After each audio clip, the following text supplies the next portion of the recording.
नमस्कार दोस्तों, बहुत बहुत स्वागत करता हूं आपका आपके अपने YouTube चैनल में। दोस्तों, आज हम IRFC के बारे में कुछ ऐसी बातें जो आपने शायद अभी तक नहीं सुनी हो और आपके मन में बहुत से ऐसे सवाल और कंपनी पे क्या दाग लग गया है इतना बड़ा, जो कि आपके लिए एक निराशा पैदा करता है। और वहीं दोस्तों बात करें, बहुत से लोगों का मानना है कि इसमें पैसा फंस चुका है, तो क्या है सच्चाई।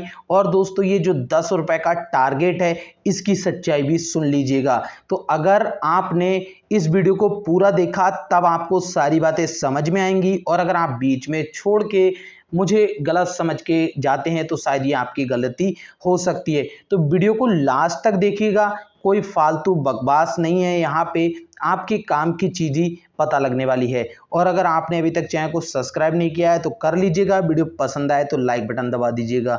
दोस्तों देखिए, IRFC सबसे पहली चीज़ जब ये IPO मार्केट में आया था, अगर आप यहाँ देखें चार्ट में तो आपको दिखेगा कि ये 29 जनवरी मतलब इसी साल के फर्स्ट मंथ के लास्ट में आया IPO। और वहाँ सबसे पहली चीज़ जो सोची गई थी इसके प्राइस की वजह से, जो इसका प्राइस था 25 से 26 रुपए, और 26 रुपए के शेयर प्रीमियम पे आपको मिला था, लेकिन लिस्ट नहीं हो पाया।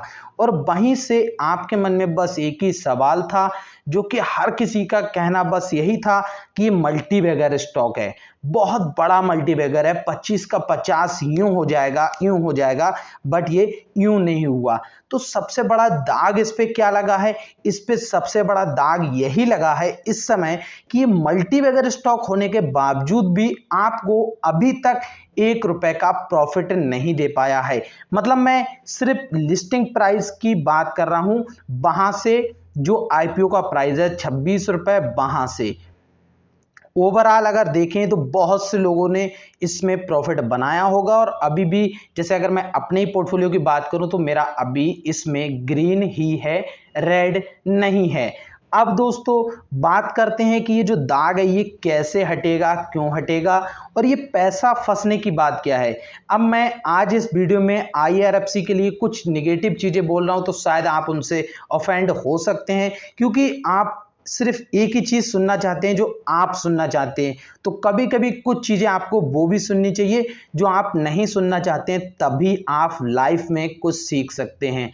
अगर आपको बुरी लग रही हैं तो भाई जो दिल में आ रहा हो वो आप कमेंट बॉक्स में बोल सकते हैं, मैं सुनने को तैयार हूं। मेरी तरफ से कोई भी कमेंट कभी भी डिलीट नहीं किया जाता है, जो कमेंट आप करते हैं वो हमेशा मैं पढ़ता हूं। और दोस्तों रही बात इसकी, कभी कभी रिप्लाई नहीं दे मिलता है क्योंकि बहुत से ऐसे कमेंट आ जाते हैं, इस वजह से कोई छूट जाता है। बाकी अगर आप कोई ऐसी गाली लिखते हैं तो शायद YouTube खुद से उस कमेंट को डिलीट कर देता है, या आप कुछ रियलाइज करते हो उसके बाद डिलीट करते हो, क्योंकि फिलहाल कमेंट मेरे पास आ जाता है, बेशक वो वहां पे डिस्प्ले नहीं होता है। अब बात करें, अगर इंडियन रेलवे फाइनेंस कॉर्पोरेशन एक पेनी स्टॉक की तरह इस समय ट्रीट किया जा रहा है इसको, बल्कि आपको पता होना चाहिए कि इसका आप रेवेन्यू भी देखेंगे तो रेवेन्यू भी इतना बड़ा है कि छोटी मोटी कंपनियां बिक जाएंगी इसके सामने।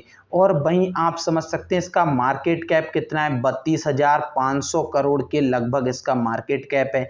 तो समझ सकते हैं ये पेनी स्टॉक कहीं से कहीं नहीं है। पेनी स्टॉक किसे बोलते हैं? जिसका मार्केट कैप 1000 करोड़ रुपीस से नीचे होता है। तो ये 1000 करोड़ रुपए इसके सामने कितना छोटा सा हिस्सा है, आप खुद से समझ सकते हैं। तो वहीं दोस्तों, अब आपको लग रहा है आपका पैसा फंस गया है, तो एक चीज मैं आपके लिए बहुत अच्छे से समझाऊं दोस्तों, आप अभी इस वीडियो को देखने के बाद टाइटन का चार्ट निकालना। अब आप कहेंगे कि इसका मुकाबला टाइटन से क्यों? देखिए, टाइटन से मुकाबला नहीं कर रहा हूं, इसका बिजनेस अलग है, टाइटन का बिजनेस अलग है, लेकिन आप उसका चार्ट देखिए, MRF का चार्ट देखिए, उसके बाद आपको पता लगेगा कि जितने भी मल्टीबैगर स्टॉक होते हैं वो सभी स्टॉक एकदम मल्टीबैगर नहीं बनते हैं। और अगर एक साथ मल्टीबैगर बन जाए तो वहां से कोई करोड़पति नहीं बनता है, क्योंकि अगर किसी स्टॉक में आपका पेशेंस जब तक चेक नहीं हो जाता है तब तक आप वहां से बहुत बड़ा पैसा नहीं बना सकते हैं। देखिए कुछ वक्त पहले इसमें काफी बड़ी तेजी आई, इस चार्ट से आपको पता लग रहा होगा किस तरह की डिप देखने को मिली और उसके बाद सेम टू सेम रिकवरी भी देखने को मिली। लेकिन इसमें सिर्फ और सिर्फ क्या चीज खर्च हुई, वो था आपका टाइम। और अगर आपने किया एवरेज, जैसे कि जो जो प्राइस लेवल मैंने आपके लिए बताए थे, अगर आप वहां से एवरेज करते तो जैसे मेरा पोर्टफोलियो ग्रीन है इसे को लेकर के, वैसे आपका पोर्टफोलियो भी ग्रीन ही रहता IRFC को लेकर के।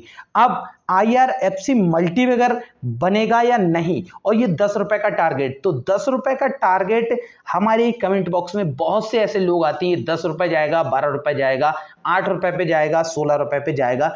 पर दोस्तों आप बात को नहीं समझ रहे हैं, ये कोई ऐसी कंपनी नहीं है जिसकी फाइनेंशियल कंडीशन खराब हो, इसका फ्यूचर खराब हो, इनका पास्ट खराब रहा हो। इनका ना फ्यूचर खराब था ना इनका पास्ट खराब था, इनका कुछ भी खराब नहीं है।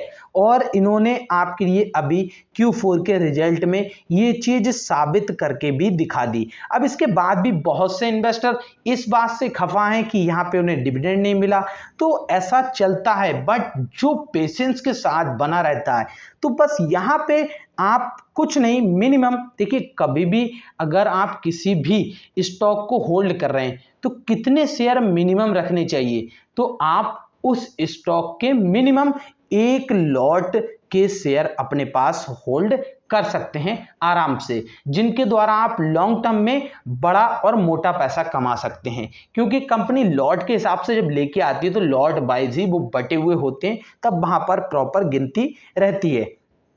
तो ये रहा मिनिमम का।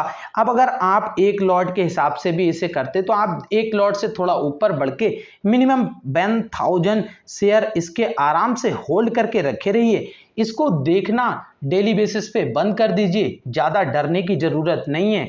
बस न्यूज से अपडेट रहिए, कोई भी ऐसी न्यूज आए, कोई अच्छी न्यूज होती है तो काम की होती है, कोई बुरी चीज होती है तो आपको समझना है कितनी बुरी है किसी भी स्टॉक के लिए।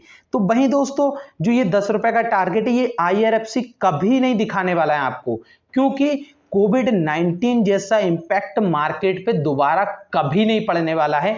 उसका रीजन क्या, इसका रीजन आपने दोबारा कोविड-19 में भी देख लिया। और ये जो नहीं पड़ने की बात है, ये सिंपल कट इसलिए है क्योंकि मार्केट कभी भी एक ही रीजन के लिए बार बार नहीं गिरता है। और अब सबको अच्छे से समझ में आ गया कि अगर मार्केट एक बार इस तरह से डाउन होता है तो वहां से सेम उसकी ज्यादा स्पीड से बैक करता है और वापस बाउंस बैक करते हुए ऊपर की तरफ आ जाता है। तो आप अब वहां से तो समझ ही गए होंगे कि इस तरह के डाउनफॉल देखने को नहीं मिलने वाले हैं। और बिना ऐसे किसी डाउनफॉल की ये 10 रुपए 15 रुपए नहीं बनने वाला है। 20 रुपए तक तो पहुंच ही चुका है, 20 का 18 भी अगर कभी पहुंच जाएगा तो आपके लिए उसमें खुशी की बात होनी चाहिए, विदाउट रीजन अगर ये आपको सस्ते में मिल रहा है तो वहीं से आपके लिए बनती है एक अच्छी मूवमेंट और आपके लिए स्टॉक में ट्रेडिंग की पोजीशन। और आप ट्रेडिंग कर रहे हैं इस स्टॉक में तो अभी आपको ट्रेडिंग नहीं करनी चाहिए इस स्टॉक में, क्योंकि आप देखेंगे बहुत बड़ी कोई गिरावट नहीं आती है, बहुत बड़ी कोई तेजी नहीं आती है।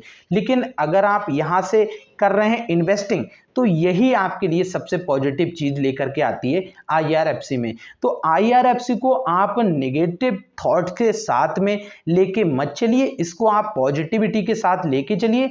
बहुत ज्यादा पैसा भी मत लगाइए कि आपका पैसा काफी वक्त तक इसमें फंसा हुआ रहे, इसीलिए आपको फील हो रहा है कि पैसा फंस चुका है। और वहीं बात करें, स्टॉक 3 सालों तक आपको ऐसे ही परेशान करने वाला है, ये चीज अभी से लिख के ले लीजिए। 3 साल के बाद ये आपको अच्छी तरह से परफॉर्मेंस अपनी दिखाना शुरू कर देगा। तो अगर अब भी आपको ये वीडियो पसंद नहीं आई है तो दोस्तों आपकी अपनी दिली मर्जी है, चाहे डिसलाइक कीजिए, चाहे लाइक कीजिए या फिर कमेंट कीजिए, 2-4 गाली दीजिए, जो करना चाहें आप कीजिए। बाकी अगर आपको पसंद आई है भाइयों तो लाइक दबा दीजिए, हमें भी पता लगे कि शायद से हमारा समझाना या बताना आपके लिए अच्छा रहता है। और अगर आप कुछ कहना चाहते हैं तो कमेंट बॉक्स में जरूर बोलिएगा दोस्तों।